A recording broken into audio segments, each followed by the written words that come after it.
Hi, everyone. We're gonna wait a minute to start until we can have everyone logged in. Just give it a couple minutes.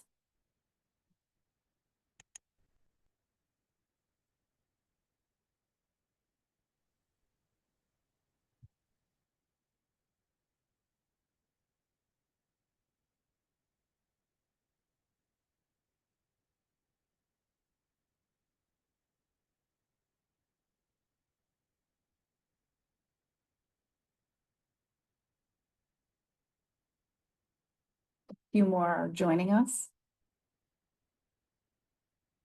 Thank you for being with us today.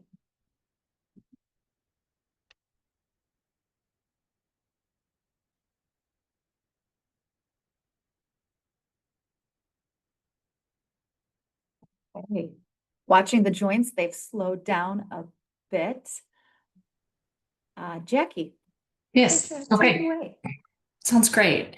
Hello, everyone. My name is Jackie Lee. I am currently on the SOA Board of Directors, and I have been appointed as a board liaison for the Council of Section Chairs. So I'm excited to be here, and we have a lot to cover today. So for the agenda, we will be talking about some of the staff updates and where we stand on some of the timeline. Can we go to the next? I don't know. I don't think I'm controlling the slides. Next slide. So we'll talk about kind of what's new on the SOA side of things. We have a volunteer survey that we're going to talk through.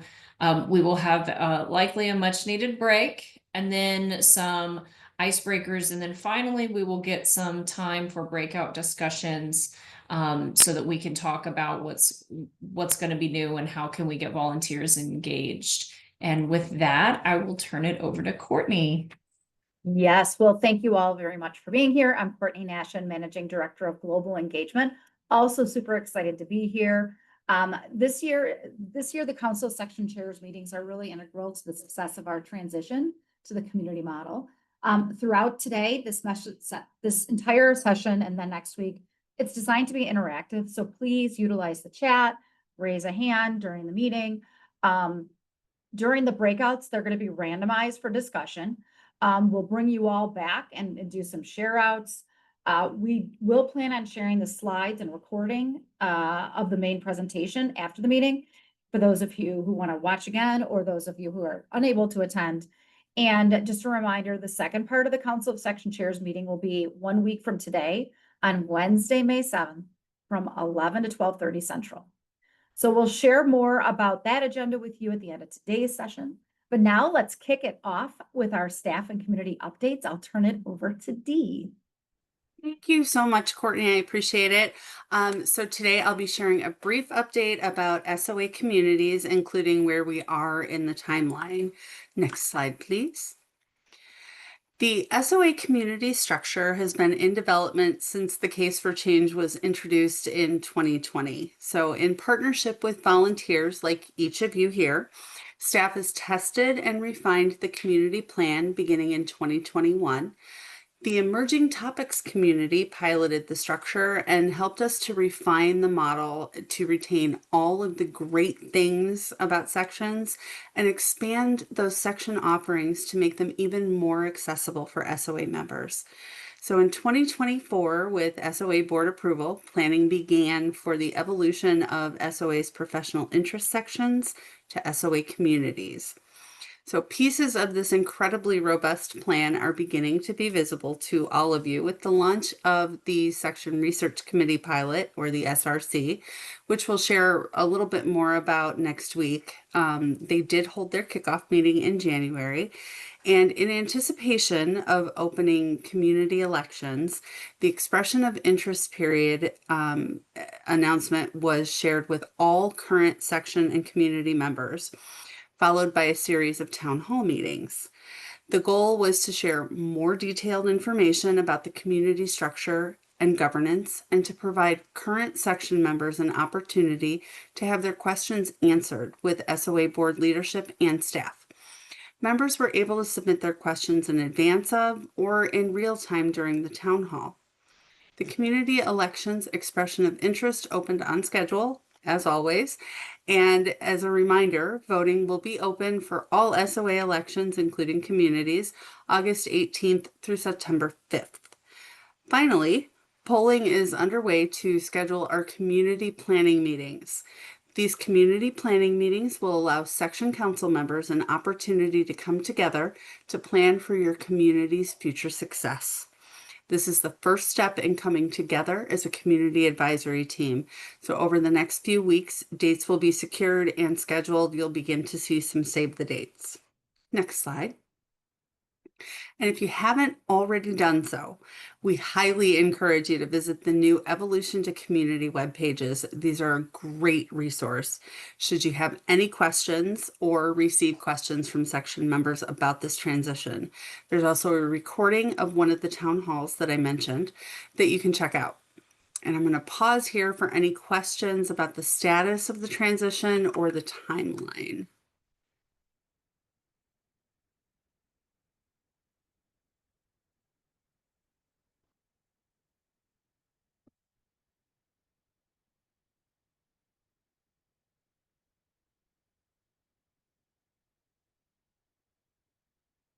All right.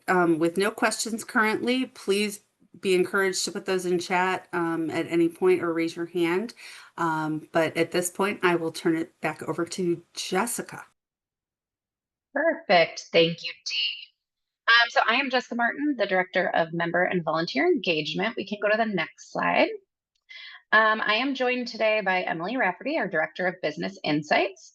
So we did host a volunteer survey over the last 2 years to gauge volunteer motivations and interest. And we're here today to share some of those findings. One of the biggest benefits of the community structure is the expansion of the volunteer roles. This, of course, though, means that we have to actively recruit more volunteers than we have in the past.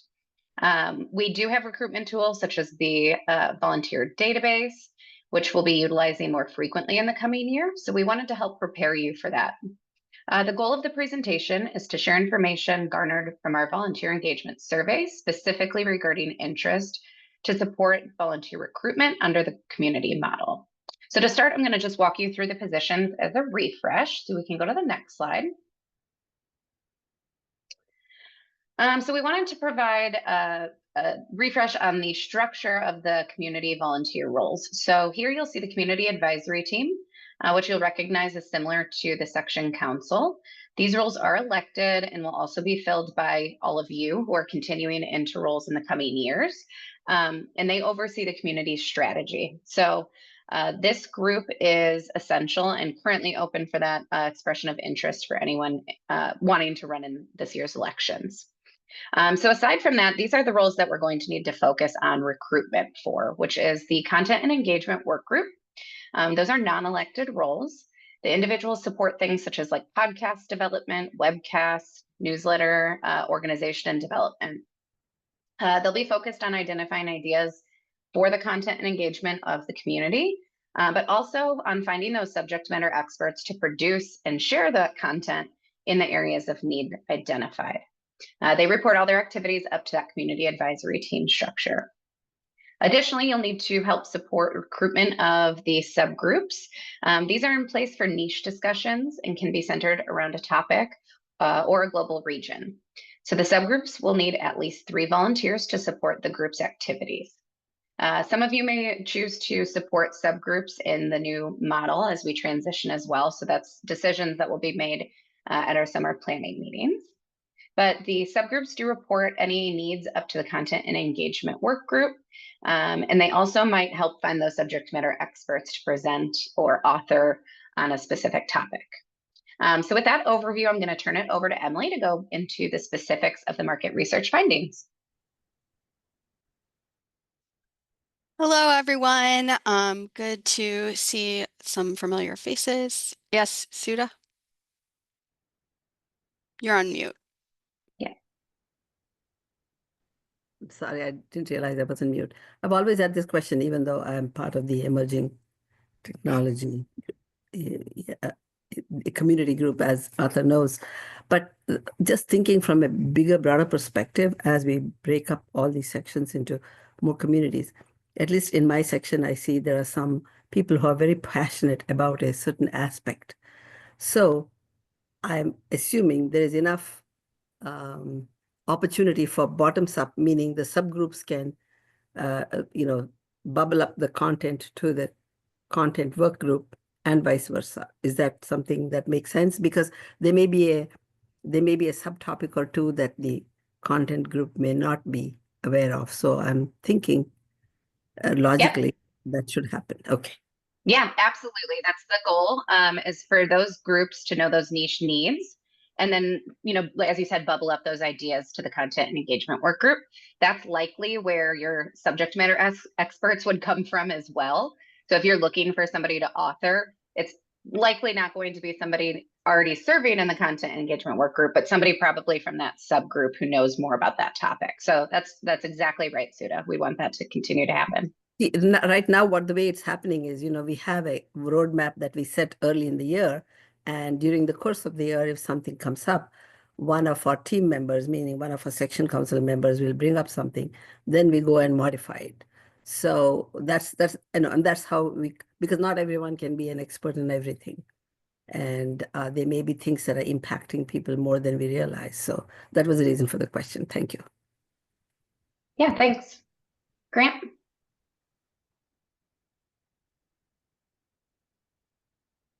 I think he may not realize he's on mute either. Yeah, I see you're unmuted, but I can't hear you. I think that should fix it. Yep. Yeah, okay. So the professional development liaison versus the content engagement work group manager, it seems like these roles I struggle to understand how they're different. Because when I think of PD or professional development, I'm thinking webcasts, maybe articles, podcasts, but that all seems to fall under content engagement. How do they interact, or what's the difference in the roles? That's a great question. I'll ask Dee to come off mute and support, because she supports that group, if I miss anything. But the professional development liaison is actually a liaison to our professional development committee, like the SOA's professional development committee, rather than just the individual community. So they're there to identify needs from the organization and bring those ideas down. So if our PDC has knowledge gaps that they need support on from your community, they would do those, and then vice versa. That individual brings information back to the PDC. Dee, anything to add there? No, I would say you captured that really well. The only other thing that I might add there is that there are occasions where our PDC liaisons are leveraged a little more fully by our major meeting planning committees as well. So they may be leaned on to help develop some additional session proposals, or to help make sure that we're delivering content in areas where members have identified needs. Okay, so this is more of like a representative from the CAT, from the community advisory team, to the broader SOA, similar to the way that the research manager isn't actually doing like research on their own. That might fall more under the topic subgroups, but is again a representative to the broader research group that the SOA is running. That's correct. Okay, thank you for the clarification. Yeah, great question. Anything else before Emily taps into the details? Okay. Great, thank you. So we can go to the next slide. Like Jessica mentioned, we did a market research over about 12 months, both qualitative and quantitative, and we have a lot of learnings from that. But one of the things I wanted to share for this purpose, as we're thinking about new roles, the insight that we shared with the team, and we'll again share this with you outside of this call, so you don't have to remember everything I'm talking about, is the volunteer persona. So this allowed us to look at the research based on what we heard in qualitative and captured in quantitative setting, in statistical clustering of key dimensions of volunteering, and allowed us to build archetypes to capture clusters of volunteers. And this is what we call a persona. So we can go to the next slide, please.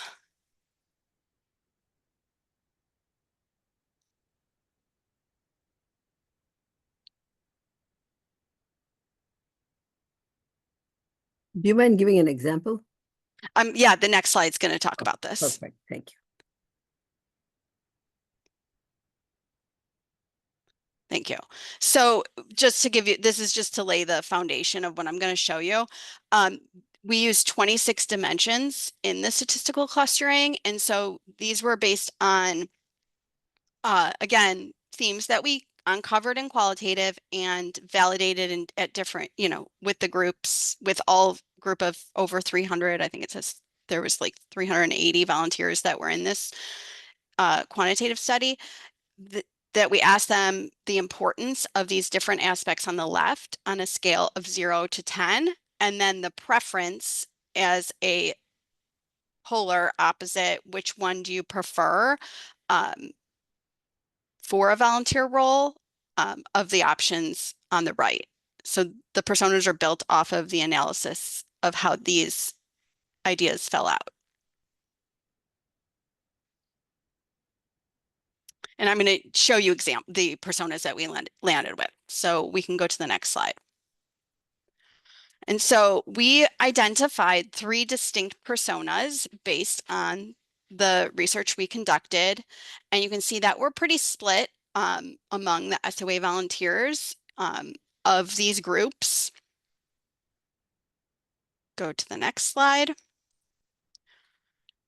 And this is where we're going to spend some time. These are the personas that we uncovered in the research, and these should resonate.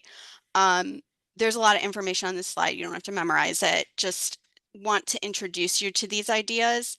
And so just to summarize the resume builders, these are people who are distinguishable in terms of they're looking for a specific time frame for a role, the flexibility the role will give them, and that the role is clearly defined. They want resources available to help support them in their role, and they want clear idea of the skills that they will gain from doing the role. Qualitatively, we heard that the resources, whether it's a mentor or like a written material documentation background, could help link to their confidence and their overall success in the role. The Ready to Help group actually are very distinct. They're less emotionally drawn to the role. They want, they have a pretty precise idea of a role they want. They want to be in a group setting. They want to use their current skill set. They're not looking, you don't have to sell to them that they're going to learn new things. That's not what they're looking to get. And they're more likely to hear about a role from somebody they know.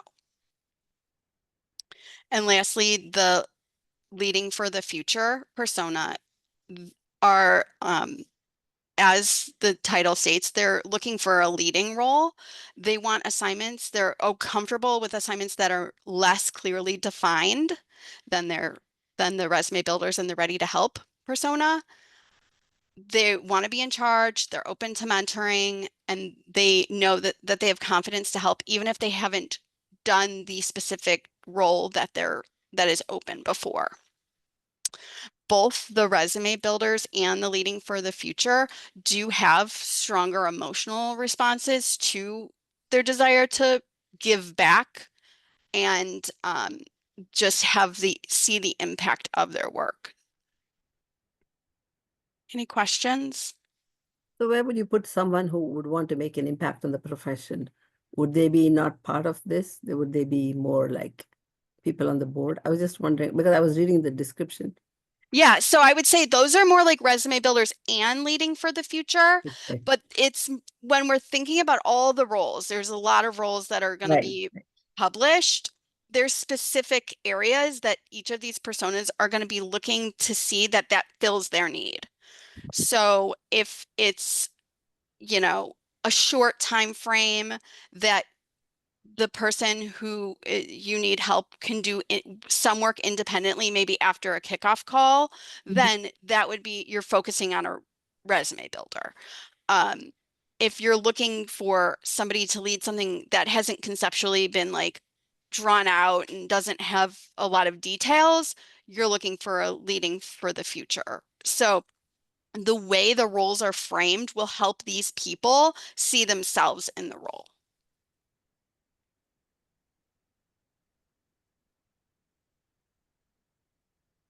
And then I'll just point out that the top line is like actual quotes, right, Emily, from your? Yes, yes.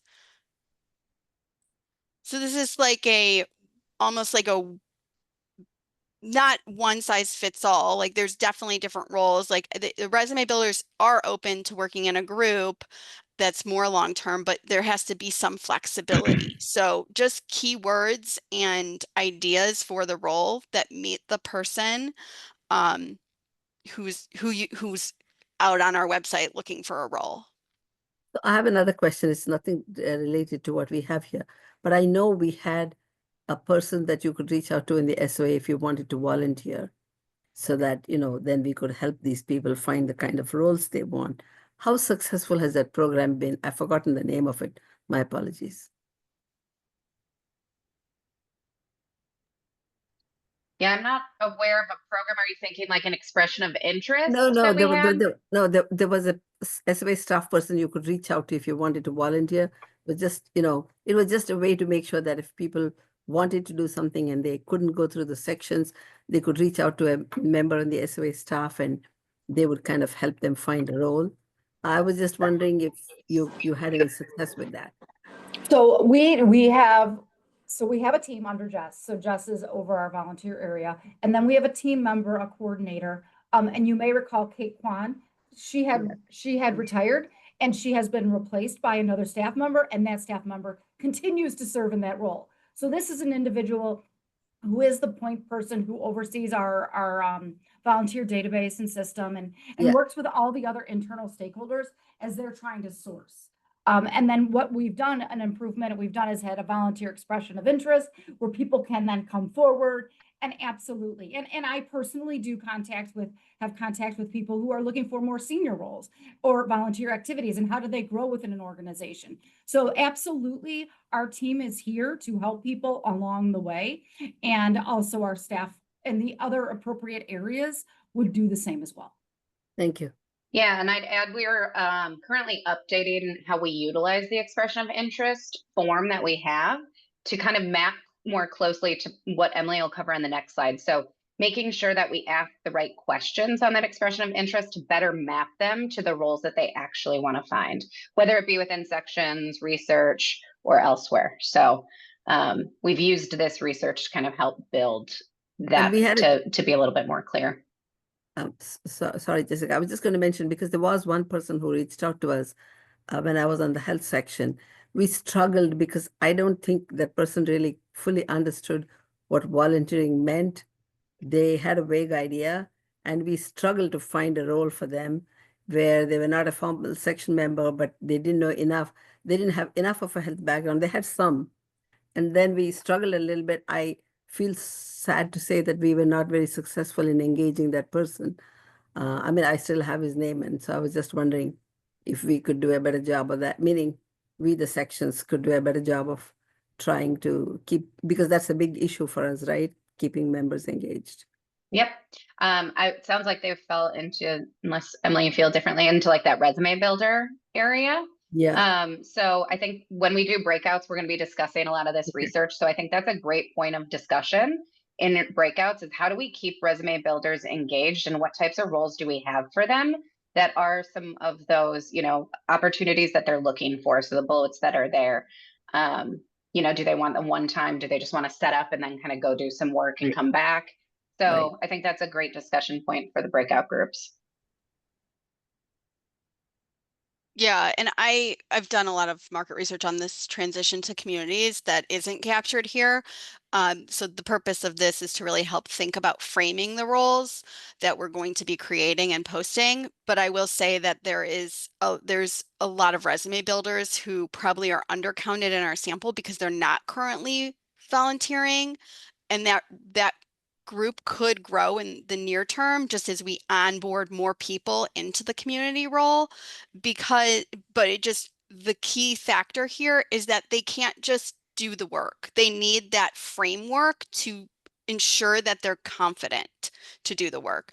And that might be a buddy system to get them going, just documentation, best practices from what's been done in the past.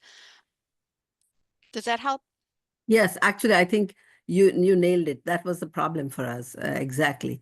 Being able to craft a role, being able to, have somebody follow up and also meet their needs. It's not only what we need, but also what they're looking for from that role. Yeah, yeah. And I think some of this will come when you're thinking about splitting work to make it more attainable for people. You'll see kind of that natural breakout of what Jessica demonstrated on a few slides ago of just like the branching and that there's a lead and there's a co-lead. Thinking about how we frame that in the position will be really important to people seeing themselves. So we can go to the next slide for now, and we can always come back to this if more questions come up. But these are the questions and just some of them that these personas elicit. So again, you may have some different levels of knowledge of the volunteer opportunity request form that you use to fill out for open positions. So thinking about that, and when you're filling it out, when you're thinking of the role that you're filling it out for, think about is this a short-term role? Do I have some background that I can share that somebody can work on independently after a quick kickoff call? And what are the skills they'll gain from doing this? So they could take that back to their employer and put it on their resume. So that positioning in a job description or a volunteer job description is critical, because the key thing that we want to think about here is we're not writing the roles for ourselves to fill them. We need to write the role for the person on the other end to say, this is me. I see myself in this role. And that's really what this is meant to be a tool to help us with. For instance, if you have a vague idea of somebody to lead something without a lot of background, and they might not have done, say, podcasts before, but that they can take it and kind of go with it. That might be more of a conceptual thinker, like here's how you do it, but we don't know what the topic will be. But there's somebody can see themselves in like, oh, I like to do this. This is something I can do long term, and I can lead and maybe mentor somebody who would be a resume builder. Another thought with this is consider breaking your role into two posts so it's clear, so you're not muddying the job role. So if we need 6 people in something, or more than 2, but one's clearly going to lead it and then a few are going to be supporting it, it could be difficult for somebody to see themselves in just a group role versus you're going to be in this role that will be led by somebody, and then you're going to lead this group of so many people.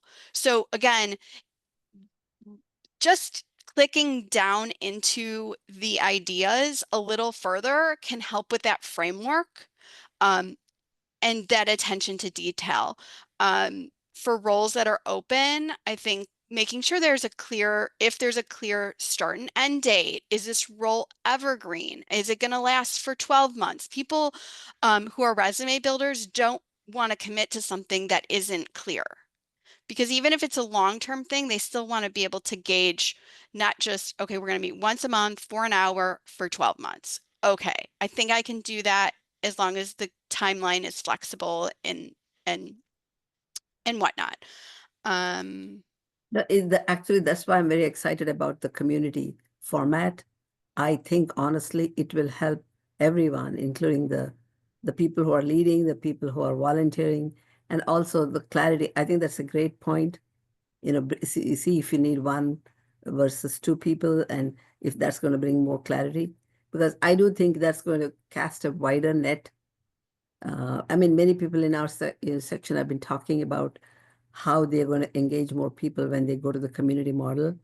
So this is really helpful both for us to think about and for future planning. So I really like it. Great. I'm glad that this is helpful. Um, and we can share more information. This is the last slide I have to share today. Um, I I definitely want to like open up the floor if anybody else has any questions or comments or just something to add. Um,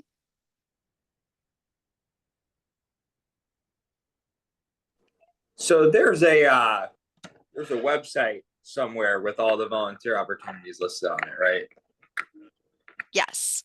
Like, how is that information made known, right? Like how is the fact that there's a website where folks can go and do all of this? Like, is there any sort of promoting or referencing to that page elsewhere on the SOA website? And like, is it easy to self-serve if you just wake up one day and decide, well, I want to volunteer? Or like, can we make it easier, I guess, is the overarching question. Yeah, great question. We do have the volunteer, I dropped the link in the chat, but we have been promoting it a little bit more than we had in the past. So to your point of promotion, we hadn't been promoting it a ton, unless we needed specific roles, and then we would send individuals there. It was just, you know, in the drop-down bar of our website, which it's still there. That's still an active place, but we are promoting it more now in our weekly newsletters, and we have a bi-weekly standing hold for volunteer opportunities. So we switched that out from like a generic post to, you know, a specific need. So if I could see us once we launch communities saying, we've opened up a lot of new community positions, go to the page and look at it. Once they're there though, yes, it is super self-serve. It's easy to go in, find the roles and hit apply. You just have to log in with your SOA ID, and then it's a like one-click apply. You fill in some answers and it sends to us, and then we share those, you know, applications with whomever the poster is.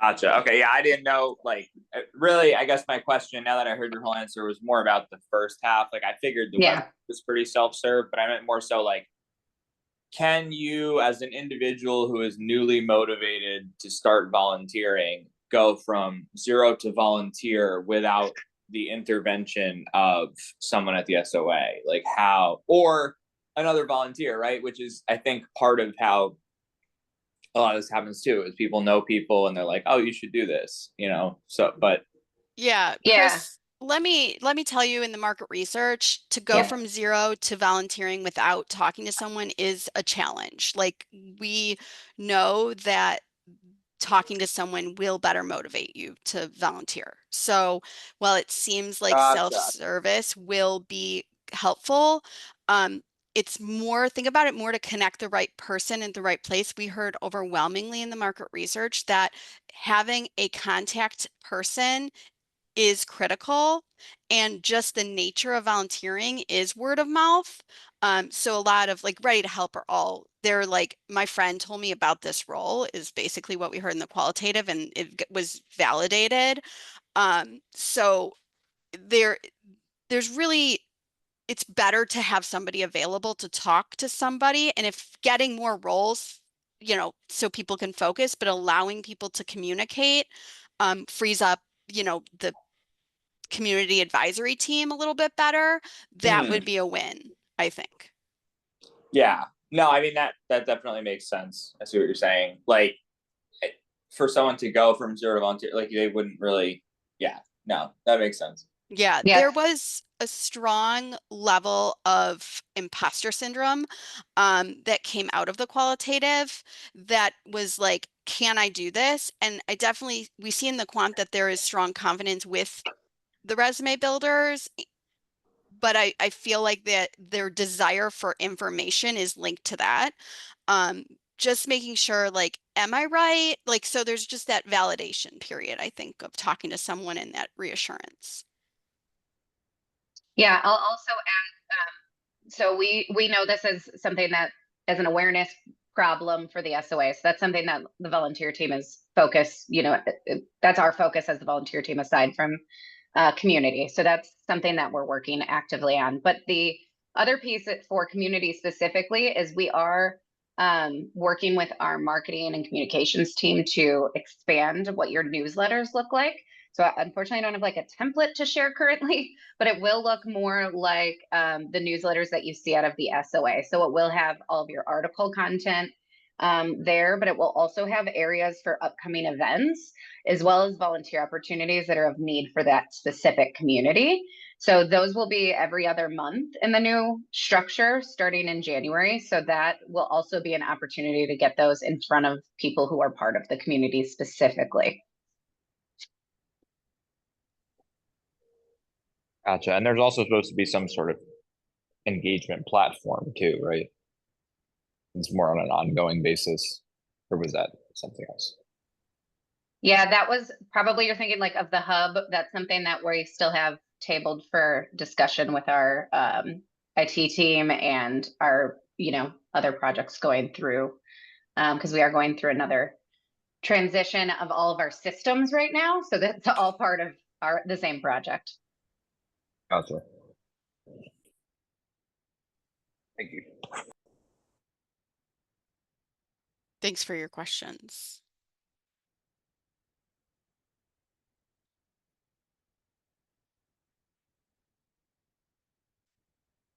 All right, well, that is all that I have right now. Please feel free to reach out to Jessica and me if you want anything else on this topic. Okay. So we are set to do a break. We can go, let me look at the time. Let's do till about 11:45. If that sounds good to everybody? 11:45 Central, sorry. And then we'll come back and get started with our breakouts. Thank you.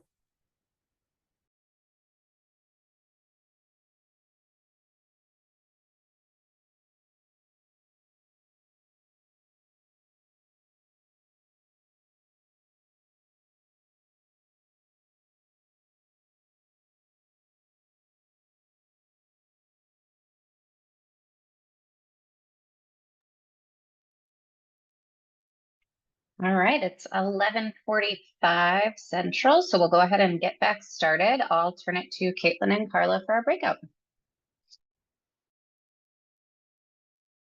Next slide, please. Hi, everybody. I'm Carla Eisenberg, and I'm here with my colleague, Caitlin Kramer, and we're going to introduce an icebreaker. We're going to get into breakout sessions, and to start out, we'll do a short icebreaker, and then we'll pick up with the discussion of the volunteer roles that we just had with Emily and Jessica. Alrighty, hi everyone. Thanks, Carla. For those of you that do not know, I am Caitlin Kramer, the other engagement specialist here at the SOA. Carla already pretty much mentioned it, but we are going to get into some breakout rooms in just a moment. Of course, it wouldn't be a breakout room if we didn't throw in some fun icebreakers for you. So when you're in that breakout room, please go ahead and share the items on the slide here. So your name, where you reside, the section community that you lead as a chair or vice chair, and then we threw in a fun question. Could swap careers for one day, what would that career be? And those items are in the chat, so hopefully you'll be able to view those when you're in the breakout rooms. After you've introduced yourself to the group, we will take the rest of that time to begin talking about the volunteer survey that you just heard from Emily, to start thinking of ideas on how to get the members of the new communities engaged. Some questions you may want to consider within your breakout rooms are, how can we utilize this information to recruit volunteers? What information do I need before I try to identify volunteers? And or what types of roles do we anticipate needing the most support on? We will be asking for report outs within your breakout room, so just make sure that there's someone in your group that is willing to share. We'll have about till 12:15, and if there are no questions, we can go ahead and get put into those breakout rooms. Okay, so you will slowly start to trickle into your breakout rooms in just a second.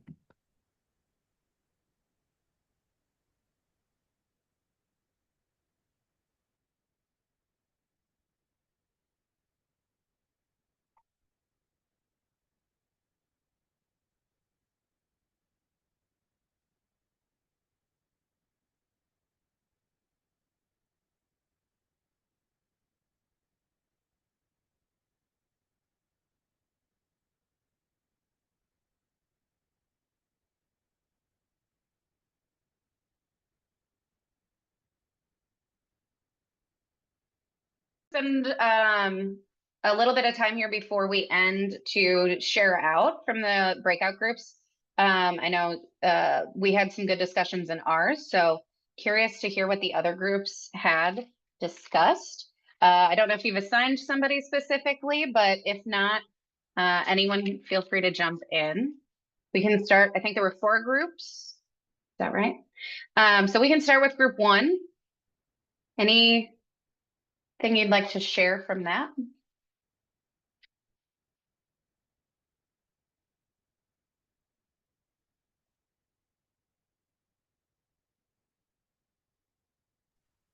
Arthur, weren't you going to report out Were we first? group 1? I thought we were group 4. I was gonna say, I I don't thought think I we know were what group group I was. 4. Oh, Oh, are we 4? Sorry, my bad.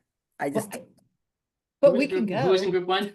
I can talk, whatever. yeah, let's start with group 4.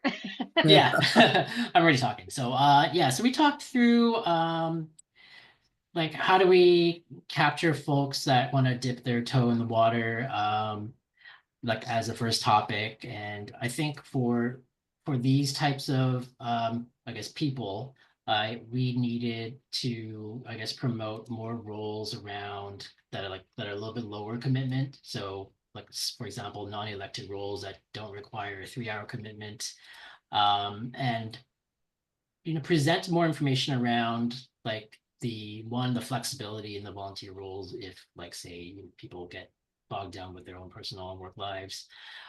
Some additional information around certain types of opportunities that you can get involved in, the number of hours that it would require, and a little bit more granularity and detail around that so people know what they're getting into, as well as more visibility around how, say, younger actuaries, like students with less experience, can help, because they might not realize how they can contribute and they might not feel that they're ready for that. So more education and visibility on that would be kind of one key thing. Then the second topic was information you need before identifying volunteers.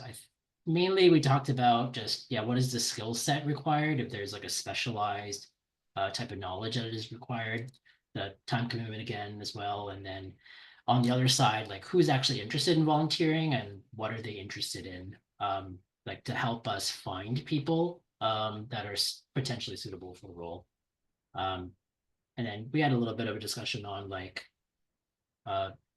how do we incentivize people to volunteer? Is there like a different way to do it outside of like SOA swag, such as free or discounted webcasts, or something a little bit different than what we do today?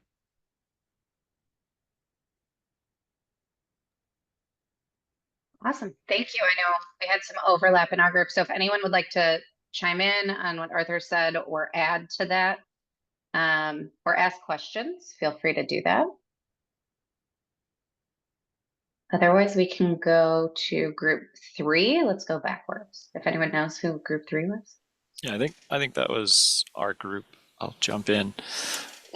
We talked about some similar things and maybe some different things. I guess one interesting observation is just that people might not fit into one single category. Obviously, the way clustering works, there's boundaries, right? There's people that they're in between or in the middle. So kind of recognizing that, but I think the framework was very beneficial in terms of trying to help understand why somebody might be interested in volunteering, but then also trying to structure roles or opportunities that fit those needs could be helpful just in getting people to stick around or feel successful in what they're doing so that they want to continue doing it. The opportunity to pair people up is very helpful when somebody wants to dip your toe into it, as you mentioned, Arthur. So, you may not know everybody or know what to do right away, but if you have somebody telling you, hey, here's what you do to start, and then they can kind of grow from there. We talked a bit about just how do you get exposure to opportunities. A lot of it we've mentioned comes from just people asking people, right? And so I think there can be a lot of benefit if the members in communities have that mindset of always asking or thinking of others that could be reached out to, or sharing those opportunities within their circle of influence.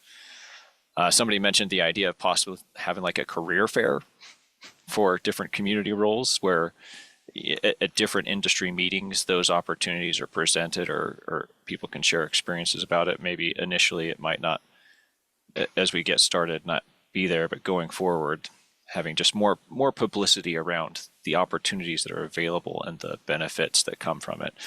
I think a lot of people that volunteer eventually find that the altruistic reasons of doing it, there's a lot of benefits for them in it as well, but you have to do it first before you start seeing that. So I think that was a lot of our discussion.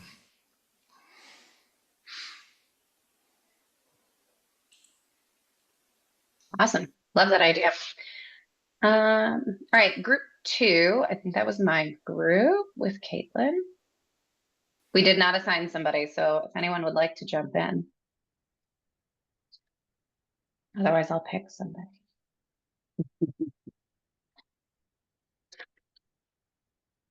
All right. Wesley, can you share a little bit? I can.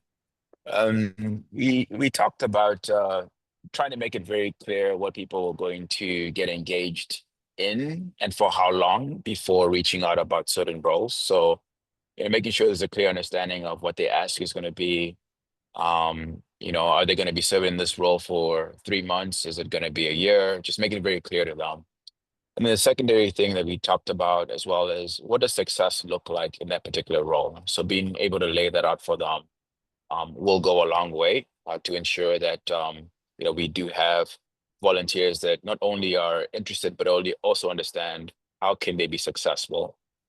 The other thing that we talked about was around making sure we are doing what we can to really publicize the volunteer aspects of the SOA, right? So could it be even as simple as putting out an ad on LinkedIn groups, right, to be able to encourage people to volunteer? Could it also be, other aspects of ensuring that we who are on the committees are able to do special reach outs to people within our influence to be able to get more people to volunteer? Because we found that goes a long way if somebody that's already volunteering and there's more success there and more commitment with regards to that if you're able to go that route as well. So those are some quick things that I can think of. Just, I know you took maybe some notes, but those are some things that I'm rattling off from what we discussed. Yep, I did. And I saw Grant just hop back on too. So if he wants to expand on the idea of that tool for somebody who does raise their hand, what to do with them? Well, it was a half-fledged thought, but I was asking if there's some possibility that we could have assistants categorizing potential volunteers into these various roles that were outlined at the beginning of this presentation. Perhaps they could fill out a survey, and then we'd know whether you're a resume builder or a, available, whatever the description was. And not necessarily something that, like, if you're going to volunteer, you have to do this survey, but maybe it's just a tool that we could make available if we happen to get a hand raised without any other context. Great. Okay. Now group 1. So whoever's group hasn't gone yet. I guess I thought we were group 4, so I don't know. Maybe there was some misunderstanding. I think we had some really good discussions around it. I think on the first question, we were stuck for a while when we talked about recruiting volunteers. I think there was a question around, are we talking about volunteers that are already there and to understand what they would like to work on, or are we talking about recruiting new volunteers to it? And I think from a new volunteer standpoint, we talked about essentially you have to somehow inspire them and inspire, for example, I'll just put something out there. If you tell someone you're going to help 50 kids smile today, everyone's going to show up because it's inspiring, right? So can you inspire them? Can you say, hey, do you want visibility in your career? We can provide that through, networking, public speaking, leadership. And then suddenly now it's an inspiration aspect of it. So inspire people because everyone wants to know what's in it for them and make it about them.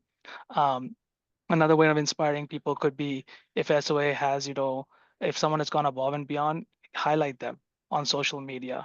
then someone would be like, or we talked about highlighting, talking a little bit about what their impact was. And suddenly now it's like, oh, I can be that person, you know, doing that. So inspire them. But if the question is about if they're already there and they need to understand and they're already there to volunteer, but then they're scared to sort of be a part of it. And so we talked about how as chairs, when you go make these first calls to these individuals, everyone's talking about, oh, what's my time commitment? And so be clear to them what their time commitment is and maybe understand, can you serve 2 hours a week? Can you serve 3 hours a week? Can you serve 5 hours a week? And then give them a portfolio that suits that. So now they're committed to it. But then also understand why they're here in the first place. Are they here? I think Arthur made some comment about, hey, maybe they might be a junior actuary who's just looking for network. Well, then make sure you give them an opportunity that they're looking for network. Some people, a lot of times will come in and say, I only want to do research. Great. Let's put a portfolio on there. Sometimes it's people who are very interested in like putting a content developing aspect to it. So make sure that, that's where you can work on newsletters so understand, meet them where they are, because if you don't, they will not do well in that aspect of it. So understand the reason why they're in the first place. And then we talked about, I think, some time commitment aspect to it. I think someone mentioned here, you can offer them one-off roles or short-term roles and things of that nature. We're all working, as professionals, and sometimes there are issues where you can't be a fully committed because there's other aspects of your jobs that's busy. So get a full understanding of when can you be committed and when you cannot be committed, so someone else the things don't slack off. And I think they'll appreciate that aspect to it. Those were some of the things. I think someone also mentioned about the fact that a lot of times people come in with a very specific focus. So then give them that focus. So I think we talked about, how SO has done a good job is creating a sub-form of like a small insurance company, because that's where they were really interested in. So continue to sort of, expand on that and see where the interest levels are. I think that's all I remember from our group. Well, that was a lot. That's amazing. Thank you. Any other final thoughts? I know we're about time. So any other final thoughts before I give you a quick overview of the agenda for next week? I was just thinking whether we should all go back and look at our section roles, and now that you have these 3 different, and see how they relate and whether there's anything you can do about defining them more clearly. Yeah, that's a great idea, Sudha. I got I got No, one you're good. comment from someone that applied to our section that I know. He was like, well, with this new community model, I don't really know what I'm applying for anymore, because they got the CAT, the content engagement, and it's like a little bit different than the old election format where it was very clear this is one thing. So this is kind of on that theme, like, what am I getting myself into, but at the election expression of interest time. Yeah, good point. And we can, it's good to know that. So if you ever have that additional feedback on that, we can add that to like clarify on the website a little bit better too. So we can add some language around that. We still have time. So good point. So same time next week, it'll be 11 to 12:30 Central. We do have a different agenda, so it's not a repeat of today. And keep in mind, these discussions about today will continue as we evolve into this new model and your new groups. So we will be covering a global strategy update, an overview of what the section research committee has been up to as a whole. And then we'll dive into details that we will need for your summer planning meetings, as well as then break out into your actual community groups and dive into those summer planning meeting agendas a little bit more. So we're hopeful you can all attend next week again. If you have any questions, definitely reach out to us in the meantime. Otherwise, we'll see you then. Thank you. Thanks, everybody. Thank you all. everyone. This was great. Thanks very much. See ya. Bye.